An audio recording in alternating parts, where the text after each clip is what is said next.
We're learning new details about Operation Teardrop.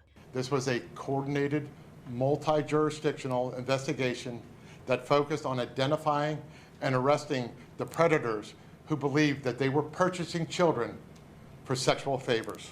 So far, 5 men have been arrested, ranging in ages from their 20s to their 60s. Police say every single one of them have ties to Yuma. Charged with luring a minor for sexual exploitation and child sex trafficking. These charges are based upon evidence developed during this investigation. As with all criminal cases, each defendant is presumed innocent. Investigators tell us the suspects believe they were chatting with minors, but they were actually communicating with undercover officers.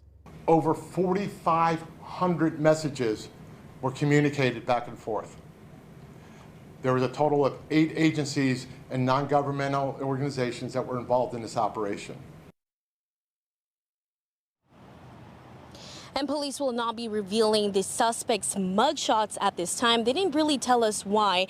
They did say they have had some child exploitation cases in Yuma, but it's happening everywhere. They do want parents to be aware and also know who they're talking to online. In Yuma, Karina Basarte for Arizona's Family.